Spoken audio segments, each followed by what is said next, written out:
Hello, everyone. My name is Dana El-Kurd. I'm a researcher at the Arab Center for Research and Policy Studies. I'd like to welcome you all for the second round of the Arab Graduate Student Conference. We're delighted to have you here with us today in spite of the pandemic and its associated issues, and we really appreciate your support. So let me first begin by telling you a little bit about the idea behind this event. The Arab Center is an institution which exists to utilize social science in a productive way. Specifically, we seek to give back to our societies that we study by generating practical, accessible indigenous knowledge in all our research and publications. And in this way, we distinguish ourselves from other academic communities which remain insulated, subject to the whims of academia's commodification, and divorced from the societies they study, rather than focus on the point of social science, which is the accumulation of knowledge for the purpose of service. In that vein, the Arab Center has put on the Arab Graduate Student Conference to facilitate these objectives. And the goals of the Arab Graduate Student Conference are twofold. First, the conference intends to give back to our emerging scholars abroad by providing an opportunity for professionalization and a space to present, gain feedback, and network. Such opportunities are often few and far between for students of color in North America and Europe, so we hope that this conference provides access to those who might need it. Secondly, the Arab Graduate Student Conference is intended to start an ongoing relationship between the Arab Center and participating students in order to reiterate on the objective of indigenous knowledge production and service that I mentioned earlier. And in this way, we're also providing an opportunity to all of you to give back to your societies through future collaborations with people you might meet through this conference, sessions you might attend, as well as research that may be strengthened by the feedback you are given and space for publication. So before we begin, I want to thank our colleagues at the Doha Institute for Graduate Studies, as well as all our discussants and participants, Dr. Elizabeth and Dr. Rashid in this session. Thank you also to the Arab Center staff for their tireless efforts to ensure the conference is successful. And finally, last and not least, thank you especially to our discussants and participants from Lebanon.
يا جماعة سامعيني؟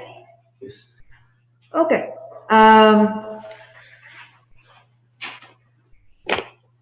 Sorry for that technical difficulty. I'm not sure where I ended, if you guys heard anything.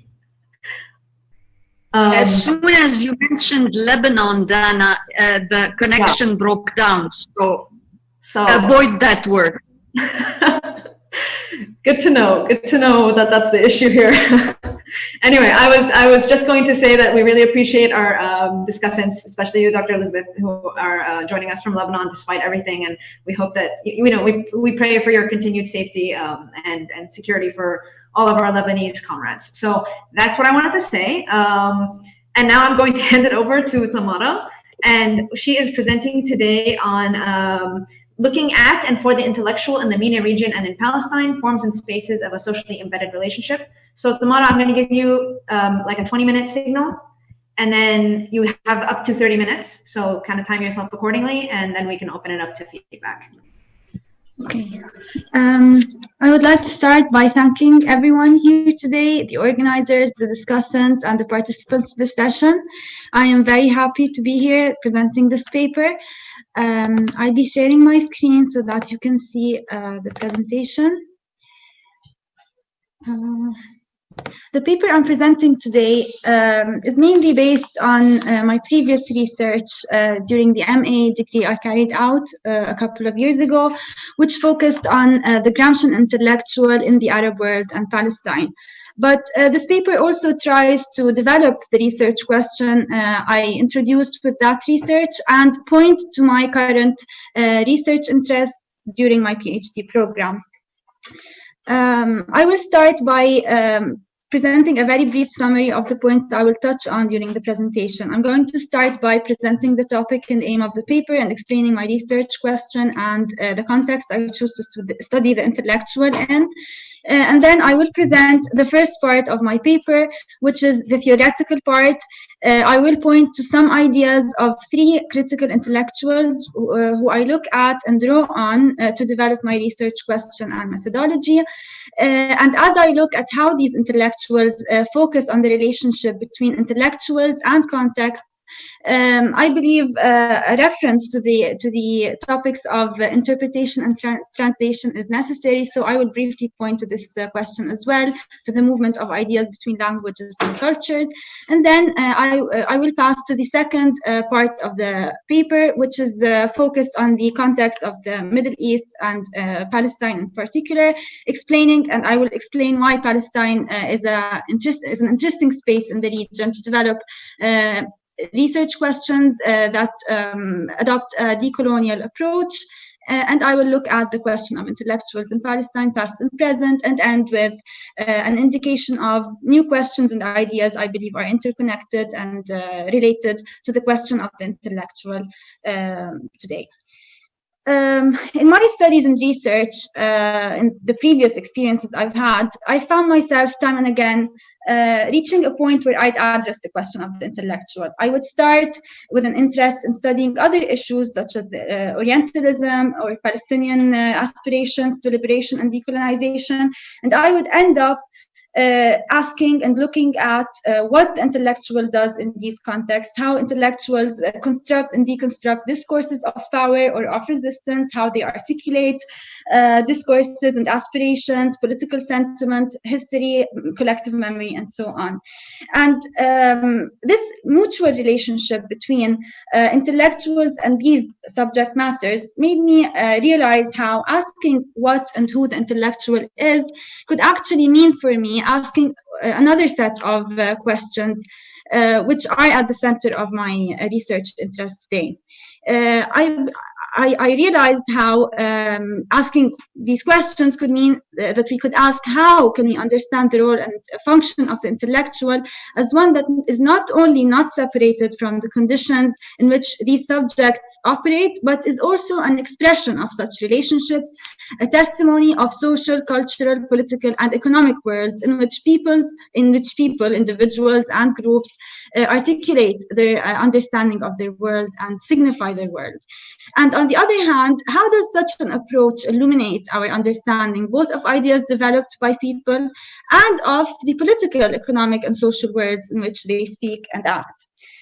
My paper thus argues that we can understand the intellectual not only as a subject that organizes knowledge to explain society in the world, but also as someone who is influenced by the world he or she lives in, and thus functions as a testimony and expression of the context he or she lives in. I choose to study the MENA region and Palestine in this approach because I believe adopting this kind of attention to intellectuals and context can open the space to understanding through the history of intellectuals in the region other wider questions and political, cultural, and social histories. And I believe the Palestinian question in particular offers an interesting space because the Palestinian case has been a very crucial point of political dynamics in the region, condition, but it also faces in a very explicit way colonialism and colonization processes today, and violence and oppression both on the political and physical levels. So it offers a space where we can develop decolonial questions that actually touch on dynamics that other contexts in the region face as well, or are interested by from different angles or in similar or different ways. So my question regarding the Palestinian question becomes, in particular, what forms and spaces can we find that exercise an intellectual function in the past and present, where people articulate their sentiments, their grievances and conditions in an original way? And how does this very work represent a document and representation of social, political, and economic conditions? That means asking, how do these specific works, how are these specific works produced and transmitted also on the material level, and not only on the level of thought and intellectual work? So let us go into the theoretical part of the paper. I present the ideas of three intellectuals. I first look at Edward Said. Edward Said addresses the question of the intellectual throughout all of his work. We can see this attention to the intellectual right from the start in Orientalism, for example. I choose to look in particular at representations of the intellectual, which is a collection of speeches and talks Said was invited to give on the BBC during the Rights Lectures. In this work and essay, Said looks at the intellectual by interacting with many different voices and intellectuals before him. He specifically looks at Julian Benda's work and Antonio Gramsci's definition, but he comes up with his very specific definition of the public intellectual. And in doing so, he underlines very clearly and very closely the relationship between this public role of the intellectual and the private and personal experiences that the intellectual lives. He also underlines how the very body, performance, voice of the intellectual participate in conveying messages, in formulating messages, and transmitting these messages to audiences and the public. This intellectual, the Saidian intellectual, is deeply inserted in the world he lives in. So he is never understood as a neutral subject, but rather as someone who actually struggles to grasp truth. He or she can never actually have a total understanding of the whole truth, but they must and should pursue it and speak it to power. On the other hand, I looked at Frantz Fanon's work, in particular in The Wretched of the Earth. I believe Fanon's work is very, very interesting for the MENA region context, in my opinion, because Fanon looks at the question of the intellectual in the specific context of colonial and post-colonial societies. And in doing so, he places this analysis of intellectuality, of intellectual work, theory, and praxis, the connection between the two, with a specific attention to power relations, power structures, and violence. And in asking about the intellectual, he is actually able to open wider questions about class, the economic structure of colonialism, political and psychological experiences lived by the colonized and the colonizer. And in doing so, he underlines time and again the relationship between the very material experience of people living under colonization and processes of decolonization or subordination. In doing so, he differentiates between intellectuals and indigenous intellectuals who are able to exit the Manichaean racist dichotomies that the colonizer imposes on colonized societies, and point, on the other hand, to those who are actually able to deconstruct these dichotomies and speak outside of them, and thus decolonizing mentality and experience of the colonized. Finally, I also look at Antonio Gramsci's work in the prison notebooks, but even in previous essays in which he talks about the intellectual and intellectual function and work. Gramsci looks at the question of the intellectual within a wider question. He asks regarding his time and space. He mainly asks, why do ideas and worldviews become hegemonic in some cases and others remain in the condition of subalternity, and subordination. And it is within this wider question that he addresses the role and question of the intellectual. To address and to answer this question, Gramsci develops an analysis that looks at the mutual and continuous relationship between the structural level of economic and social relations and the level of superstructural relations, that is politics, culture, and so on. And intellectuals in this constant relationship between these spheres are a very crucial subject and actor in some sense. In that, he defines them as a link between civil and political society. And thus, they not only represent organizers of knowledge, but also expressions of the specific relations between these dimensions. Gramsci defines organic intellectuals in opposition to traditional intellectuals as actors of civil society, many different subjects who have different forms and spaces in civil society, who try to develop their discourses and affirm their hegemony and become thus a state in the end. So he directs this analysis towards the political party in particular, eventually, but he also looks at all the other civil society actors who in some way express discourses, articulate interests in society, and thus express power relations and not only cultural issues. On the other hand, he places the work and relationship of intellectuals with society in terms of a hegemonic pedagogic relationship, which means that intellectuals are not intended only as subjects who organize knowledge, but also as subjects who are constantly influenced by the specific spatial and social positions that they occupy in their societies. So their lived material experiences and these positions are what actually defines and qualifies their intellectual work, and thus makes them a window on society. As we look at how these three intellectuals have thought of the relationship between intellectuals and context, we can also think of the attention they have given to the ways in which ideas also interact with the context that they are implied, that they are utilized and used in. I came to think of this mainly when I studied the reception of Gramsci's thought in the Arab world and around the world, so his different legacies internationally. And I bring in the paper Gramsci's example not as a telling example, but not an exceptional one. I bring him as an example that actually represents this kind of process in the movement of ideas of many other thinkers as well. But as I studied the movement of Gramsci's ideas between spaces and time and context, I noticed how these meanings, these words and concepts acquired many different meanings and uses as they moved between spaces. They weren't actually used or intended as Gramsci had elaborated them or thought of them in his original context. And in this very process of translation and interpretation, I found a space of further development of meanings, of knowledge, and an opportunity for developing new questions and new ideas that are deeply connected to the specific context in which they are used and re-elaborated. In this, I was particularly inspired by Taher Labib's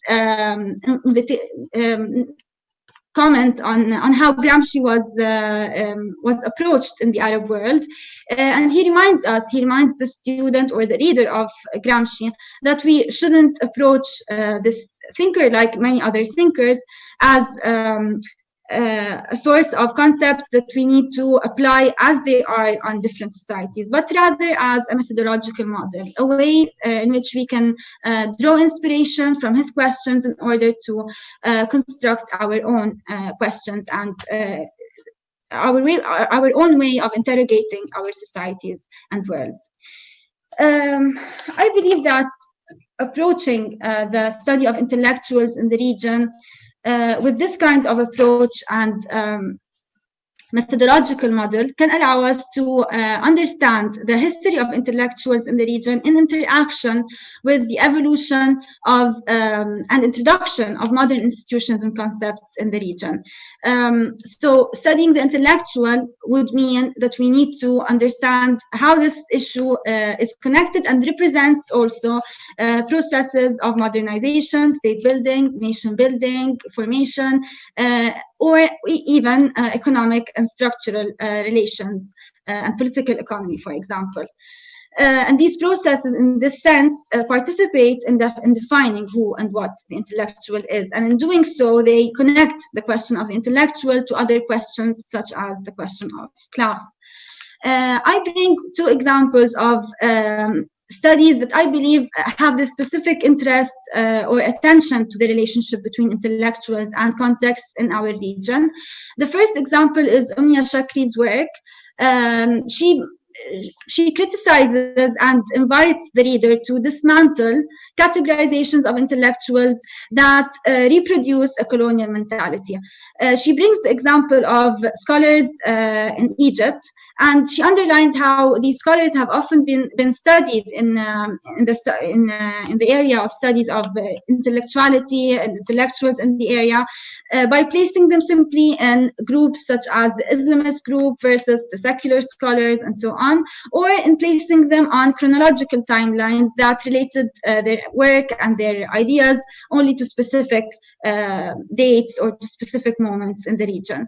And her work invites students and readers to try and deconstruct this mentality and think of intellectuals rather as subjects who live and interact between each other and with the very same events on the political, economic, and social levels. And this, in her opinion, can give us a more complex understanding of their work. On the other hand, I believe Professor Kassab's work on the evolution and of critical debate and intellectuals in the region has this same kind of attention to the relationship between intellectuals and social, economic, and political structures in their societies, because these intellectuals have had to deal with internal and external power structures as they developed their ideas, and these very structures often defined the spaces and forms of their work and thought.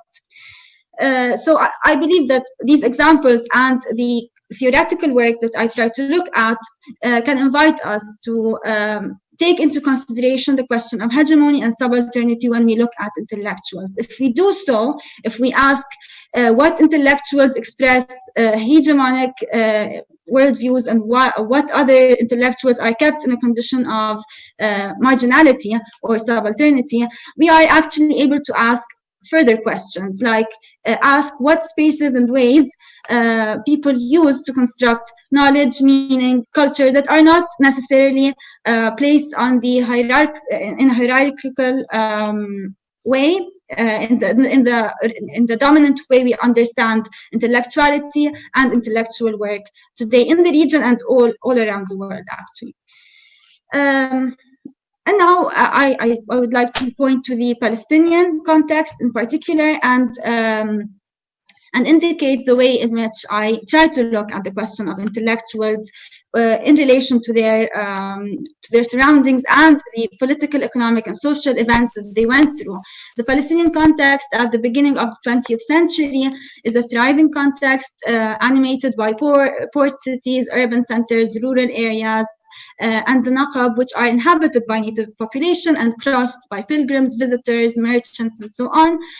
With the decline of the Ottoman Empire and the establishment of the British Mandate, though, Palestinians have to face another threat as well, the Zionist programmatic violence and expulsion of Palestinians from their lands. And the very first Palestinians to experience this level of violence are actually the inhabitants of rural areas, so the Fallahin, who were driven out of their lands and lost their livelihoods. But very soon after that, urban classes, or almost contemporarily, urban classes acknowledged that danger too and articulated concerns and a fierce critique of Zionism and the threat it posed on Palestine.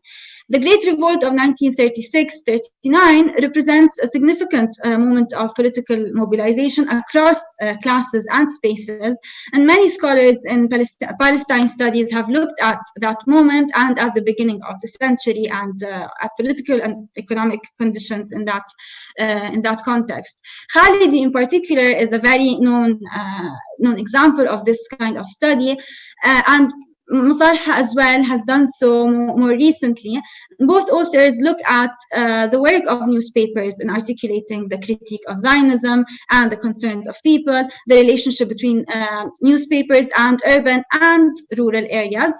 On the other hand, Kanafani in the 70s produces a critical analysis of the political mobilization, and as he looks at the different organic intellectuals that represent sentiments of the Palestinian sentiment at the time, he actually looks at relationships that are economic and social in nature.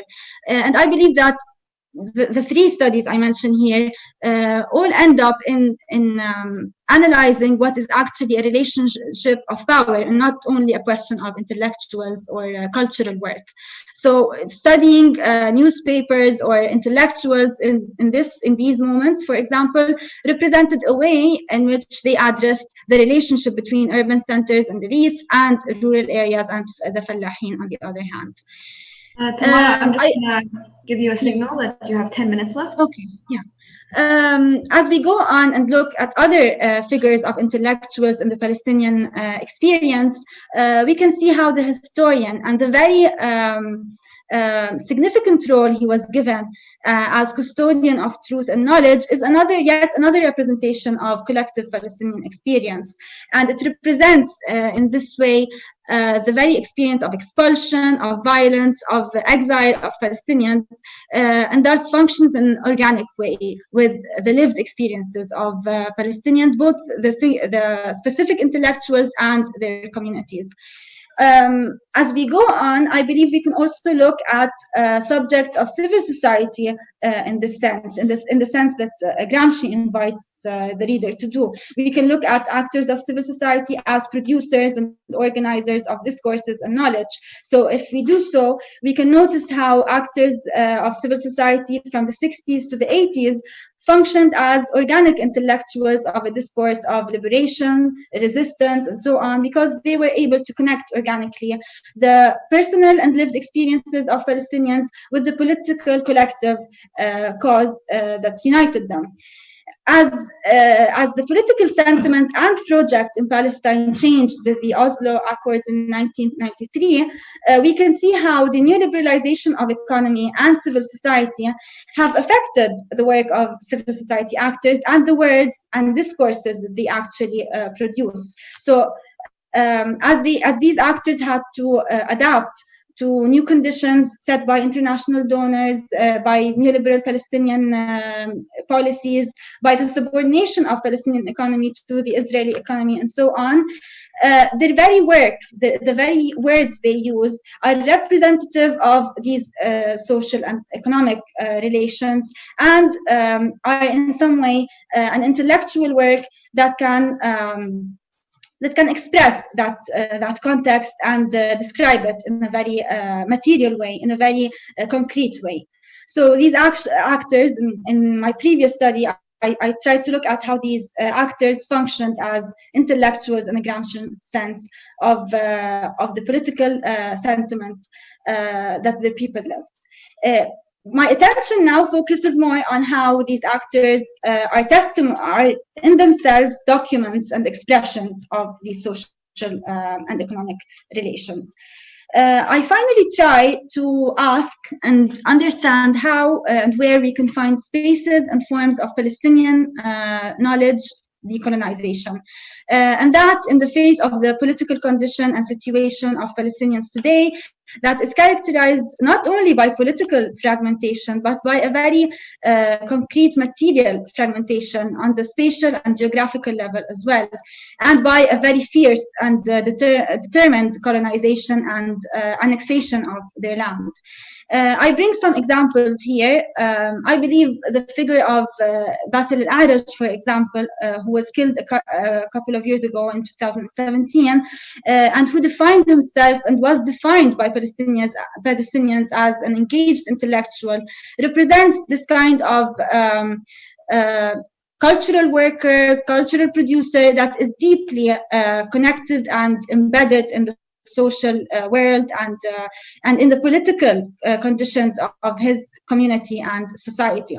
On the other hand, I find the work of online and virtual communities developing knowledge and solidarity with other groups around the world to be also representative of the conditions Palestinians live in exile and the political and economic causes that they feel that they can relate to and connect the Palestinian cause to. So solidarity work with the Black Lives Matter or with indigenous peoples in South Dakota and in Hawaii, for example, recently, represents a decolonial knowledge because it aims at decolonization in a broad sense, and it also represents the specific alliances and relationships that Palestinians live inside Palestine and outside Palestine today to formulate a discourse of resistance. And finally, I try to look also at Palestinians developing knowledge and cultural and memory work on land memory, heritage, embroidery, and so on. But this attention is not, I find that the attention these groups and Palestinians, both individual and collective groups, give to these dimensions of heritage and memory is not characterized by a folkloristic interest, but rather by a political desire to express themselves and formulate a discourse of resistance and decolonization. In this sense, they counter, in my opinion, organic discourses of power, both on the economic and political level, not only inside Palestine, but all around the world. And on the other hand, they also build and preserve ways of knowledge construction and transmission that are not necessarily inserted or coherent with the modern paradigm of knowledge construction or transmission. So in this sense, they can be understood as decolonial discourses. The final paragraph of my paper simply points to these questions that represent my research interest today and to literatures that I believe could be useful in this sense, which are microhistory, Italian anthropology, and indigenous studies. I think my time's up, so you have like 1 minute if you want to just wrap up. I could read the questions. What are spaces and forms other than the contemporary dominant definition of intellectuals, where people construct and organize knowledge, memory, and culture? What do these spaces, knowledge, and culture tell us about the specific context and timelines that they are formulated in, thus working as testimonies of the context and political, social, and economic relations? And how do these forms of knowledge decolonize and deconstruct hierarchies between and within cultures and classes? Thank you for your attention.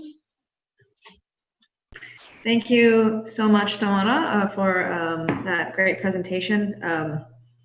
I'm not in your field, but I have so much to say. I'll leave it for the Q&A.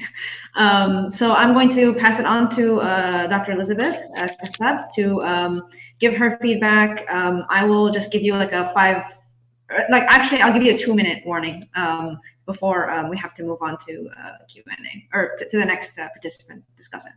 All right, so I will start here. Tamara, thank you for your paper. I enjoyed reading it, and your presentation was coherent, clear, and well organized. And actually, the questions you raised are at the heart of my own work, and so I couldn't have enjoyed it more.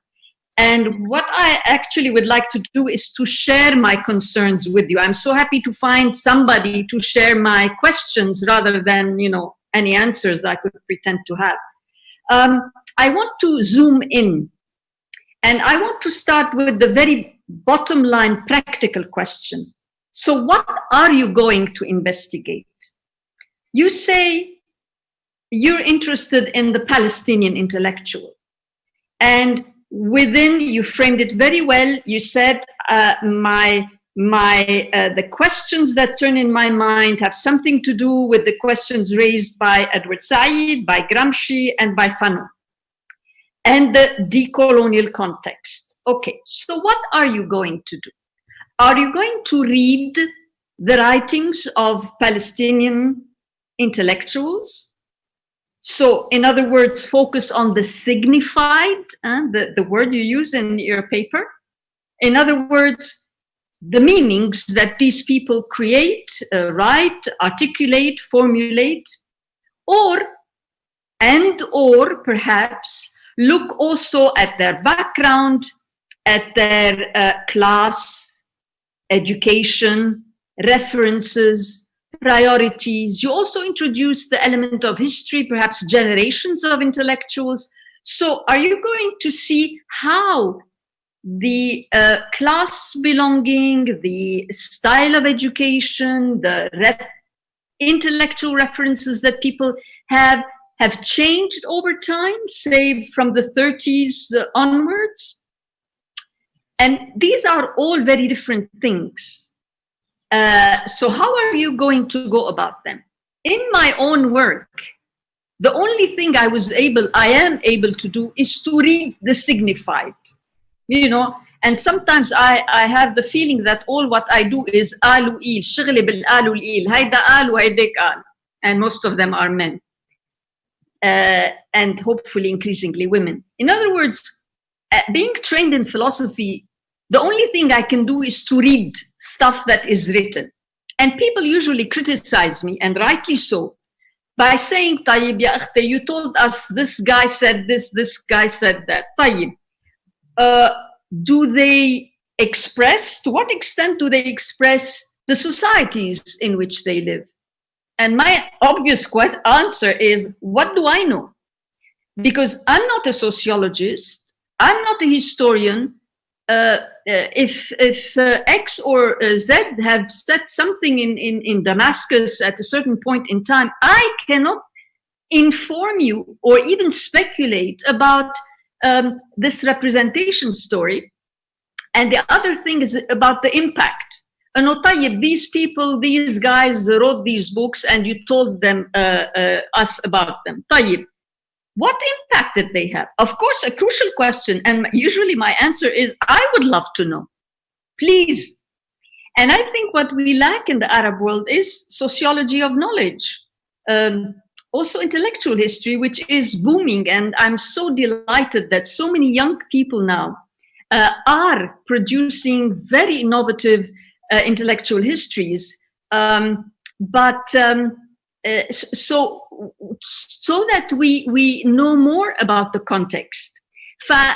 One of the questions to you is, what are you going to do? Are you going to focus on the signified? And you mentioned, of course, rightly so, that it cannot be limited to scholarly work or even one type of things. You look at different expressions, which is good. So is it going to be mainly the signified, or is it going to be an investigation into backgrounds, into connections? And you mentioned the connection between intellectual activity and society and politics and economy. And my question was, would Bourdieu help?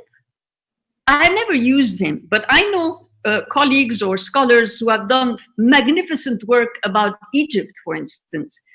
Richard Jacquemont, Samia Mehrez, Yves Gonzalez have produced really delightful work. Could you perhaps make use of Bourdieu as well? Now, one last point, perhaps, as you do this and as you sort of decide what you're going to focus on, there is one word I missed in your paper and in your presentation, is critique. Now we usually associate, or we look for, or some of us look for, the critical contribution of intellectuals. And especially in the decolonial context. Now, and especially in the Palestinian context, you say that Palestinian intellectuals, especially historians, have been busy with affirming narratives. In other words, identities, or not only identities, but also being telling one story, which is so much part of the non-first world intellectuals. No? We've all been involved in that. And we also all learned that when you're too busy doing that, you risk missing being critical, or it becomes such a challenge to be at the same time critical. And in our case, when I say in the third world, to put it briefly, you're supposed to do two things. You're supposed to be affirming this story of yours, but if you do that too much and you keep hammering that identity, you fall into, I mean, the traps of this path are many, that you don't leave room wala for agency, wala for criticism.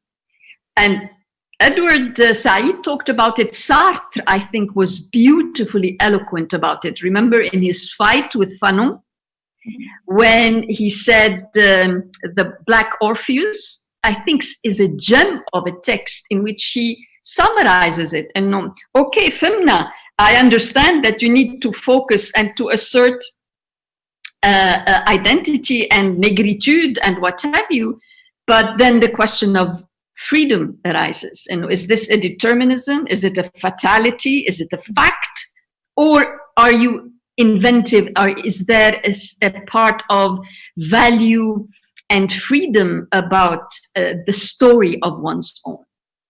I think I would like to see you more, being a bit more attentive, and probably in your general work you are. It's just that I missed it there. I think this is, let me see if I'm missing anything. Perhaps another way of putting the same question, you speak about the hegemonic-pedagogic endeavor of the intellectual. And here again, my question is what is the share of critique in this function, in this hegemonic pedagogical function? Do I have another thing to say, perhaps to close? Coming back to the signified, which is the only thing I know how to deal with encore. This business of, when I, as a writer, as a novelist, as a scholar, as an intellectual, write, am I expressing stuff that is in my society, a mood, concerns, longings, suffering, reflections? Or am I creating meanings? So how does one work on this? And to what extent is the signified an expression of the society the intellectual lives in? And or, putting forth differing ideas, new ideas, innovative ideas, and critical ideas. And I will stop here. Thank you.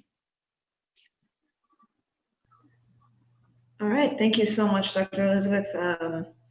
Given us much to think about, I think. Before I move on to Yasmin's feedback as well, I just want to point out to our participants that you can, the people that are attending the Zoom session within the Zoom link, you can press raise hand, and I will see it, and we will get to your questions during the Q&A. For those people who are watching on social media, you can post the question on social media and they will get to me, and I can also pose the question during the Q&A that's for the general audience. So yeah, thank you so much again, Dr. Elizabeth, for your great feedback. And I'm going to pass it on to Yasmin. You have 15 minutes, so you can end at 4. I imagine you probably end slightly before that, but I'll give you like a 2-minute warning. Okay, great. Thank you so much. Thank you, Tamara, for this well-organized, well-written paper. I also really very much enjoyed reading it and enjoyed the constructive presentation that you had. So actually, because we had this discussion, me and you told me this is like part of your master's degree, and then you're now working on your PhD. So my comments will be tailored more towards thinking how maybe you could carry some of the questions you answered further on, elaborate a little bit more, or just to help you think together with us how this can be, clearer. Or so I hope if this fits into your project.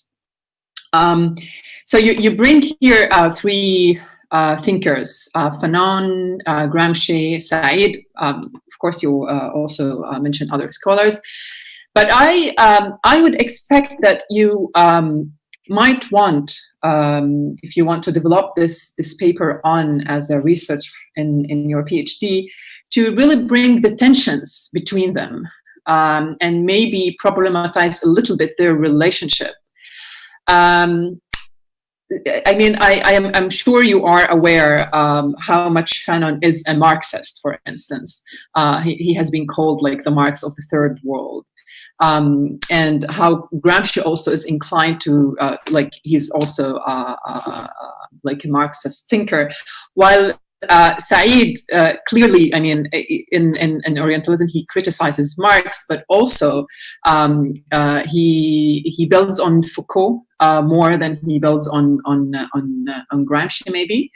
So I would be interested to see, for instance, how these 3 thinkers themselves, as embodied in their own work, have had a different experience privately, which had also influenced their own thinking, each on his way, and how actually you might be interested in developing the tension that we do not see when we just quickly hover over these 3 thinkers.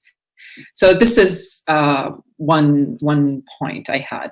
The other one, which I found very interesting, how you really stress the idea of an engaged intellectual, and you actually talk about how the intellectual himself or herself are actually constructed by the same power relations that they also try to deconstruct or to resist.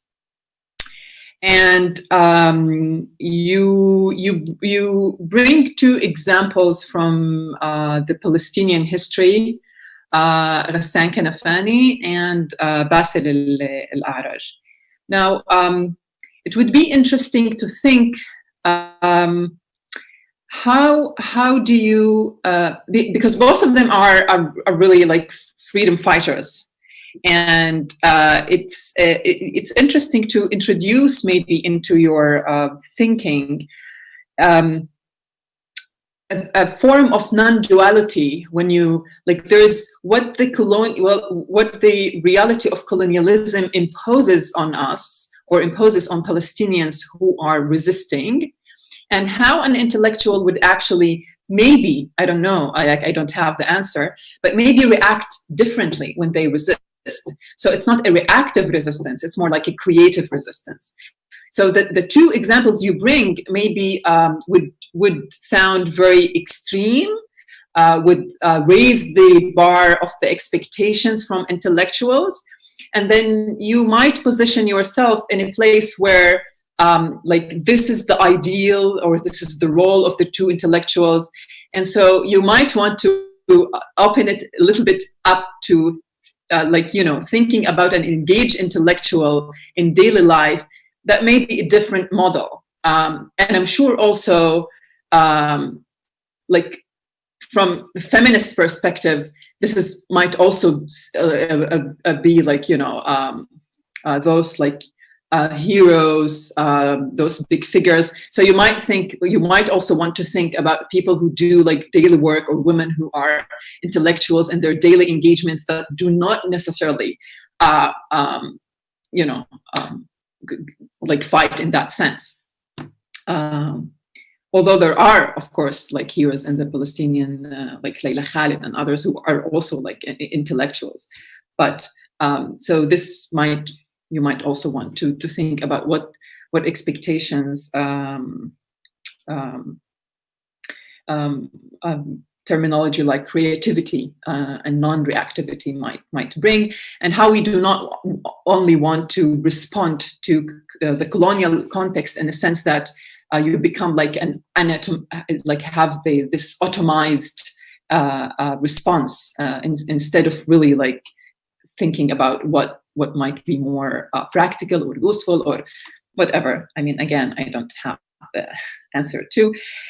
And last point, I also would be interested in reading about engaging with the present, because I noticed that at the end of your paper, you mentioned quickly the past, present, and future. And I think, especially in the Palestinian context, and because the reality is so difficult, we tend to bypass it and either go dig into the past or think about hopes in the future.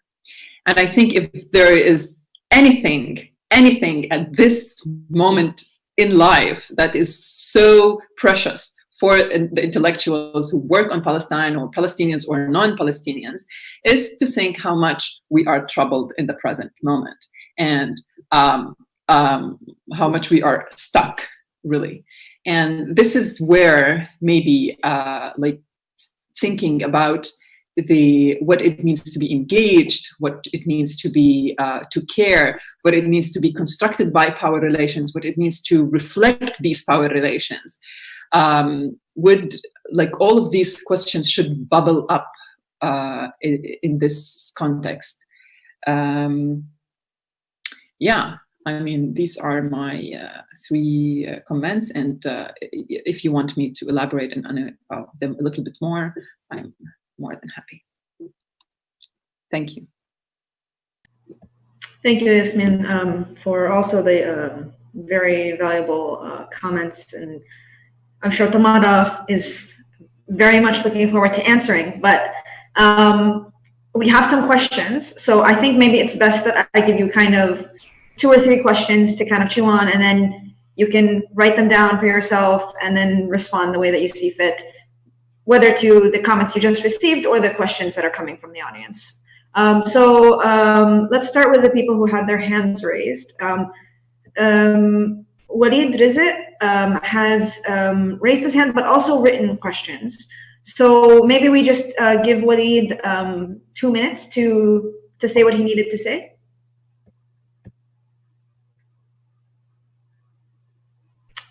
Is it working? Okay, well, it doesn't seem like Walid, it seems like— Hello? Oh, can you hear me? Yes. Can you hear me? Yes, you have 2 minutes. Thank you. First of all, assalamu alaikum. Good day, everyone. And thank you for the invitation to be here, attended with this a wonderful session. First of all, congratulations for your dissertation and your presentation. That was awesome. I have some question. Is like from from 3 parts. The first part is about your dissertation. What's your objective from your vision from this research? In other words, what do you want to accomplish, to achieve from this dissertation? And what kind of obstacles, problems, that you faced during your research? The second one, what's about your vision for future What's your vision to improve Palestinian region and peace to prosperity?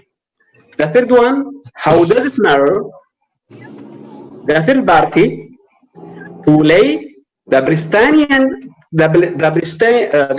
Palestinian issue always in the dark and never seeing the bright future? What do you think? Who pull out the string behind the scenes? Thank you so much.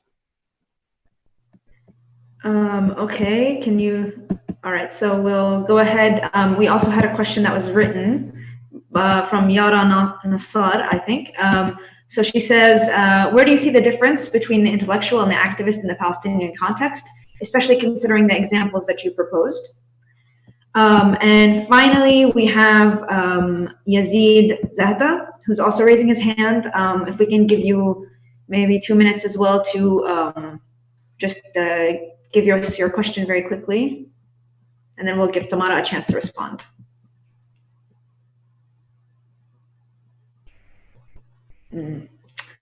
Yazid? Yeah, can you hear me? Yeah? Okay, thank you, Tamara, for the presentation. I really enjoyed every word you said. I have like 3 comments, questions. I mean, I was like looking forward to hearing something about like specific cases of intellectuals that you were basically willing to investigate, and how basically intellectuality in that sense has developed over time in the case of Palestine, so that you can tell us how this really has changed in terms of context, a material context and ideational context, because you basically dwell on the idea, on the notion of ideational and material in the presentation. So I was like willing to see how you would see certain intellectuals dealing with the Palestinian issue, Zionism, for instance, and how they have been able to tease out, if you will, this idea of Zionism in the case of Palestine, and how this has affected their understanding of the whole political issue. A second one is the fact that, I mean, an issue was raised by Dr. Yasmin and Elizabeth to a certain extent, the conflation of on the ontological perspective. On the one hand, you take Said, a post-structural and to a certain level Foucauldian, and at the same time you have the Marxist Fanon and Gramsci. So how do you reconcile these 2 conflicting, I would say, approaches on the ontological level? A third and final one is the idea of decolonial and colonial. Why do you think that you should be focusing on decolonial in the case of Palestine? Because we're still living in this colonial, settler colonial context. So why decolonial? I think of decolonial in other contexts, in Latin American context, but in the case of Palestine, I'm really wondering. Thank you. Yeah. Thank you, Yazid, for very, very interesting comments. So I think, Tamara, what I'm going to do is I'm going to give you the next few minutes to respond. You have a plethora of things to respond to. You can choose what you want to respond to. And then we can give the social media questions. So I'll give you some time. Okay, thank you. Thanks to everyone who's participated with questions and comments. I really, I find a lot of inspiration in all of the comments that you have given in these first minutes of discussion. I'm going to try and answer some major questions that I believe in some way respond to the different questions I've been addressed with.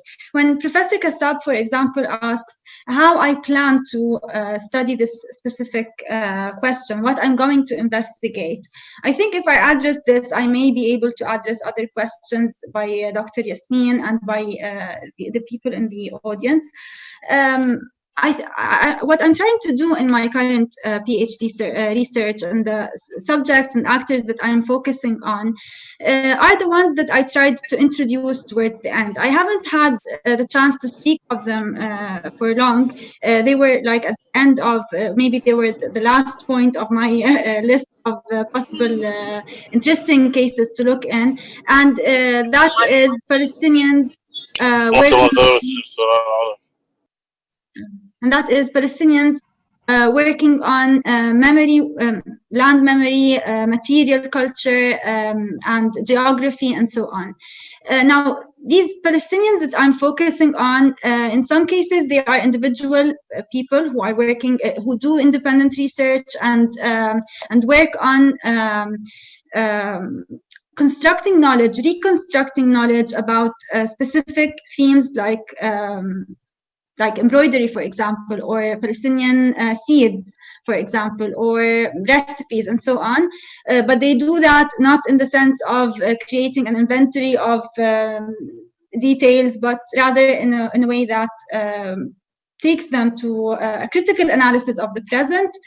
In other cases, they are groups, collective groups, who work on constructing this kind of knowledge. I could give a couple of examples. For example, I find Tariq Bakri's work to be very interesting. He's a Palestinian residing in Jerusalem, and he works on, for example, photographies of the city and the West Bank, and in general, all historic Palestine, but he started with a focus on Jerusalem. And by confronting pictures from the past and the present, he created this archive, we could say, of even though I'm critical of the notion of archive because it has a colonial connotation, he doesn't define it as an archive, but he constructs this group of photographs from the past and the present, and he builds knowledge on how the place and the space has changed in time and what conditions it lives today, for example. This work was individual at the beginning, and then now it has become collective, for example. So there's a group of Palestinians working on this, and this work is then displayed and brought all around the world, inside the Arab world and outside of it. Now, in this kind of work, for example, if I study the dynamics in which the signified meaning and the material objects are constructed and gathered, I believe I can be able to address the economic and social and political conditions in which people work and produce knowledge and organize knowledge and use it to act in their present, and also to and do so also to express a critique of what they're living or of what they want to achieve in the world. So I believe this is the kind of things that I would like to investigate in my current research, and they are more connected to the questions I introduced towards the end on how an interest in intellectuals that looks at this connection between intellectuals and context can take us to the analysis of spaces that are not necessarily part of what we usually intend as the intellectual world or official intellectual activity. So, and in this, in some way, I am reminded of. I was rereading Hamad Bamieh lately, and at a certain point, as he looks at Gramsci's work, for example, he talks about intellectual activity in daily life. And at how some intellectuals, in particular, Pasha, no, I don't know if I'm pronouncing it right, but he underlines the way in which Fasher looks at intellectual activity outside of the educational and modern system of knowledge production. So what I would be interested to investigate is this kind of work in the present, and the ways in which it is produced and transmitted, and the ways in which it moves around the world. Other actors I'm interested in, for example, are Palestinians living in exile or living all around the world. So studying their cultural work and memory work would mean studying their collective and individual memories, the ways in which their families moved through space and time, and how that informed and created their interest and their work, their intellectual and cultural work.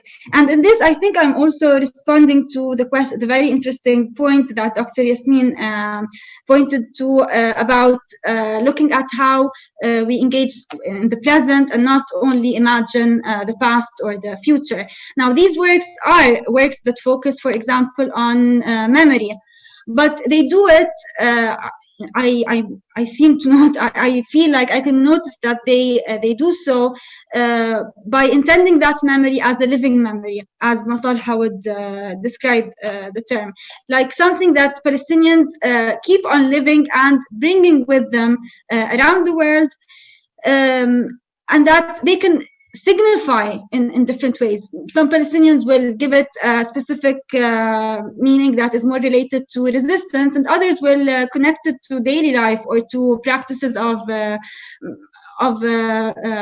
resilience in their daily experiences in other parts of the world. But the fact that they bring these elements and work on them and reconstruct knowledge about them, I believe, is a way of engaging with the present condition of Palestinians, with the political and social economic situations that they live in fragmentation, in different geographical spaces, and inside and outside of Palestine.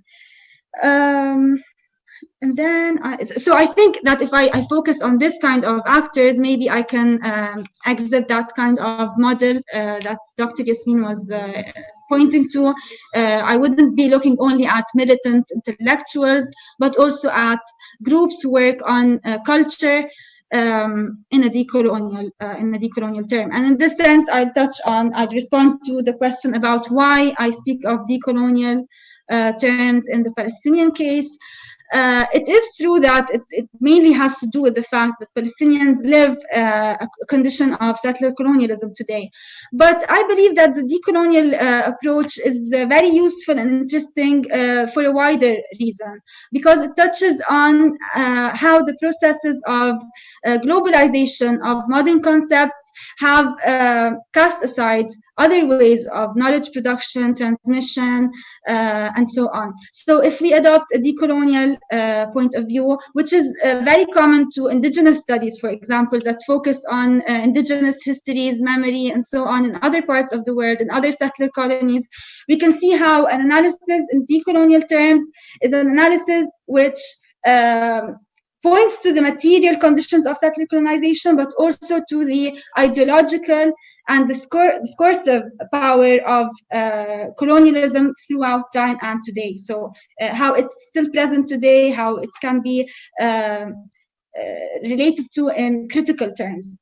Of course, applying a decolonial approach, I think, may also respond to the question of the relationship between post-structuralist positions and Marxist positions. I am aware, as you have pointed out, as many of you have pointed out, that the authors I make reference to are different in their ideological and theoretical positions.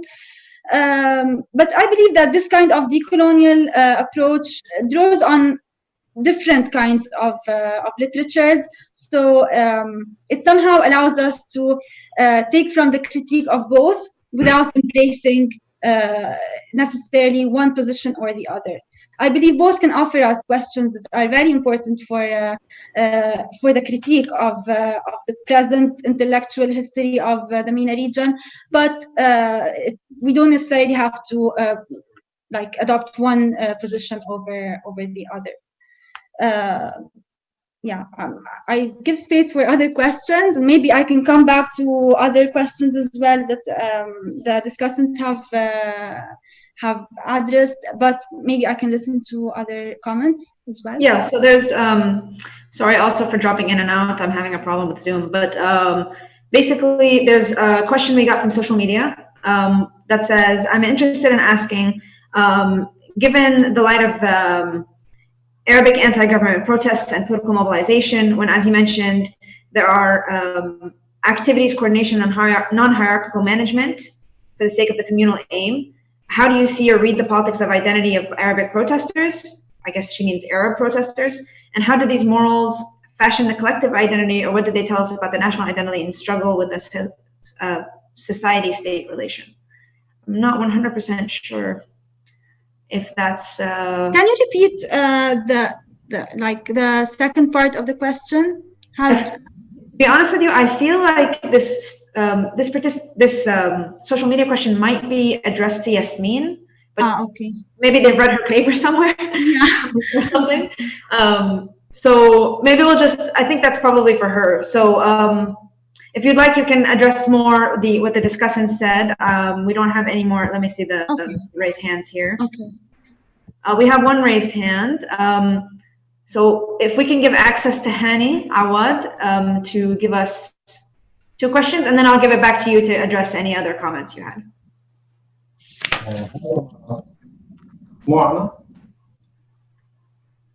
Can you hear me? Yes, we can hear you. Yes, Tamara. Thank you for it's very interesting actually. But I will go short to my question, and I will put it in a very simple way. Are you going to define the intellectual? So is the purpose of your paper to define the intellectual or the transformation of intellectual in specific context, or you are going to define the rule of intellectual? You are going to identify the rule of intellectual, or you are going to define or to identify the spaces of intellectuality. So the space of or spheres of intellectuality, the spheres where people inside are intellectuals and outside maybe they are vegetables. Okay. I'm sorry I didn't have the chance to read your paper, but I still didn't know what your definition for the intellectual. You brought a lot of definition, a lot of works that dealing with the concept of intellectual, but still I don't know exactly what are you expecting from us to understand after reading the paper. Thank you very much. Okay, I think that is the only raised hand we have. So if you'd like, you can answer it directly, or anything else the discussants had to say. Okay. The aim of the paper is not to necessarily present my own definition of the intellectual role or subject. I draw on these different authors, and I'm aware that there are differences between their definitions. I will certainly come up with a specific definition as I go on with my PhD research. But what I was interested in pointing to these authors was what, in Gramscian terms, in terms of what Gramsci speaks of, is the intellectual function. So the fact that actors or subjects in society who express discourses or narratives or meanings and try to signify the world do so within their daily lives and not necessarily in a position of official intellectuals. Now, Gramsci himself reminds us, as when he says all people are intellectual, but we are not all, we do not all exercise the function or profession of intellectual. That, of course, that doesn't mean that we are all intellectuals. I'm not trying to say that. What I'm trying to say is that if we pay attention to how the function of the intellectual activity can be transversal to daily lives and activities throughout society, we can be able to understand the positions and ways in which people reason about the world without categorizing on who is more knowledgeable and is more has more legitimacy in expressing and explaining the world. Like that means that we can look at how people explain their world based on the conditions and situations that they live in, so we can understand how they interact with that situation and how they are influenced by the specific experiences that they live in formulating their ideas. That doesn't mean that all thought is equal to all thought, but it gives us a way to pay attention to spaces that I believe are usually left outside of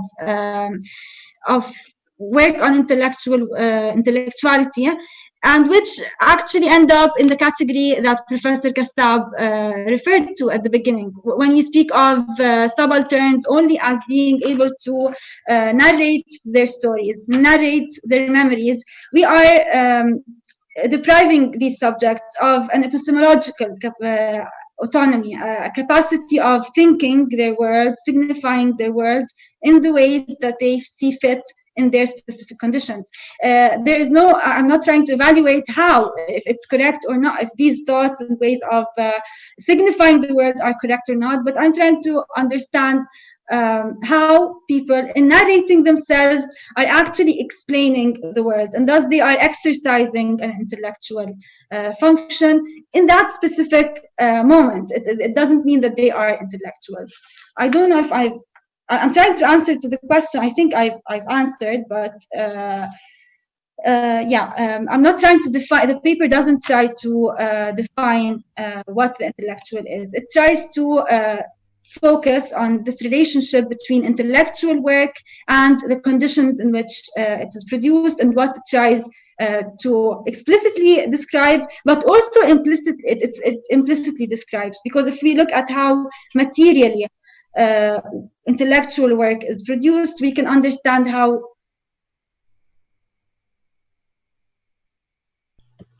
material objects and relations influence the ideas debate and so on. Sorry, Tamara, you cut out for just a second there. But I think, do you want to just repeat your last sentence? No, I was saying that. Oh my God, I just forgot. It's okay. It's okay. Yeah, I can't remember my last sentence. That's fine. That's fine. We're all in a rush with this Zoom thing. It's totally fine. Dr. Elizabeth wanted to make a comment. I think she has her hand raised.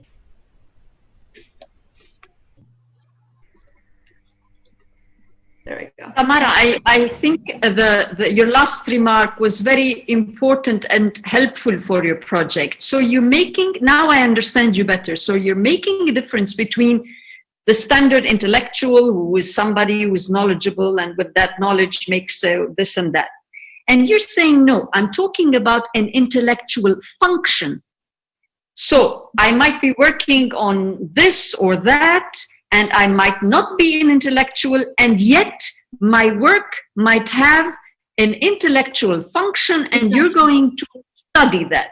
But suppose I work on some archive in Palestine, and you want to assess or represent me or analyze the intellectual function.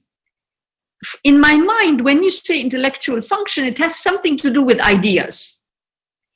Is that what you mean? Yani how are you? What will that intellectual function be like for you? I believe that what I would try to understand in researching this intellectual function is, for example, in the case of this archive, is what kind of worldview and social and political order this archive in some way supports or reiterates or reproduces in some way.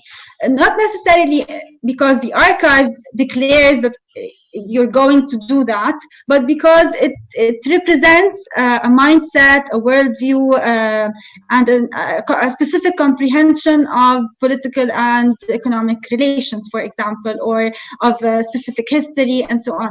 So in the very organization of that archive or of a specific project, in the way it is transmitted to people, in the way it is received and so on, in all of these relations, it expresses a set of ideas, a way in which people signify their surroundings, their world, the specific present that they are living, or the history that they come from, but not in a way, and that I was very inspired at some point when I was reading Gramsci, when he said that what he wanted to understand was not abstract ideas in an abstract context. He wanted to understand how people really think in their daily lives. And understanding that actually responds to the critique that students of philosophy often receive when they say, this philosopher said that, this philosopher said something else. And you feel that all of these ideas have little space in real lives. I was very interested in this kind of question when I looked, for example, into subaltern studies, and they formulated like really wonderful critique of colonialism in India and so on. But the language was so difficult, and it took a lot from post-structuralist positions and so on. And I felt that the very poor woman in the third world that Spivak spoke of had really no access to what she was saying. She was so far away from what Spivak was analyzing and criticizing. So what I'd like to understand is, how do people who are not necessarily political militants or intellectuals, how do they signify their present? How do they explain what they have lived individually and collectively? Very interesting. Yeah, I sometimes replay the clip of Chomsky talking about his critique of postmodernism, just to be like, okay, see, he's exactly exemplifying this disconnect you're discussing. I mean, whatever you think of postmodernism, but what you're talking about is exactly right. Is like, there's such a disconnect between the academic writing and what people think and how people are actually engaging with their, material conditions. Sorry, I interjected there, but I do actually have a question from one of our researchers, Ayat Hamdan. So she has a question. Or kind of a question / comment. She says she wants to ask you if you've read Dr. Azmi Bishara's book on the intellectual and revolution, because other than Said, to some extent, it seems like you've only used kind of Western paradigms in your framework, and she suggests that Dr. Azmi's book might be useful for you because he gives kind of a new Arab insight into the topic. And then the second thing she had a question, which I also I'm glad she posed, because I also wanted to ask, which is that in your discussion within your PowerPoint, you mix intellectuals with campaigns and social movements, like the Palestine Youth Movement, for example, which they may have something to say about decolonization, but they're not like theorizing decolonization, for example. So how are you going to deal with the two kinds, like the two very different things in the same framework? That's basically her question. So if you want, you have like maybe 3-4 minutes before we have to wrap up, but if you want to answer quickly. Okay. Yeah, I think this question is similar to another question I wrote down at some point that asked how I distinguish between activists and intellectuals. The fact that I make reference to campaigns and activists and so on is due to this kind of attention that I was trying to explain now, and to the influence of Gramsci's work on my idea of this intellectual function and work. So the fact that I'm trying to look at subjects in civil society means that all of these subjects exercise this intellectual function in their work, whether explicitly or implicitly. But they do so as they work, even in elaborating their objectives, their projects on how they want to achieve certain goals and so on. The fact that they take from maybe sometimes in a conscious or unconscious way, they draw on economic or political paradigms that govern our societies today, makes their work a work that represents meaning in society. So that is why I look at activists and groups that work only on cultural work. The distinction I'd say is that there are some subjects that are more focused on campaigns, and they are not the principal kind of, they're not the main kind of people I would be looking at. In my research, in my current research, I'm focusing more on those groups or individuals that work on culture and memory.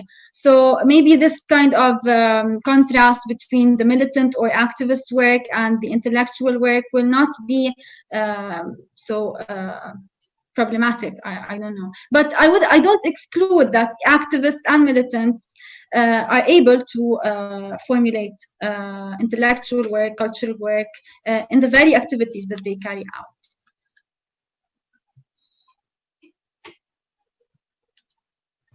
Can you guys hear me? Okay.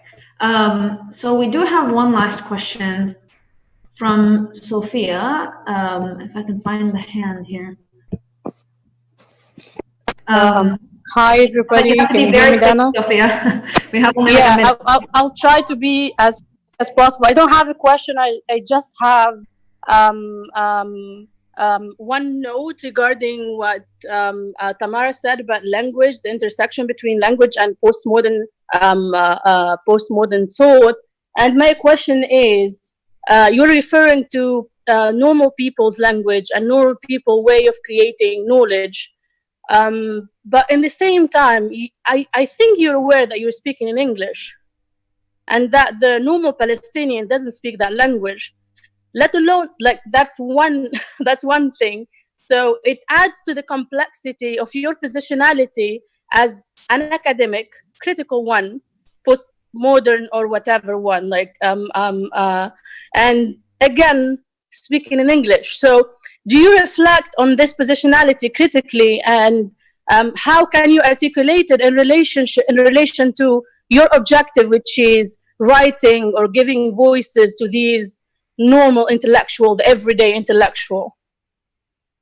Okay, I'll try to answer very rapidly, very quickly, because it's really very stimulating and important.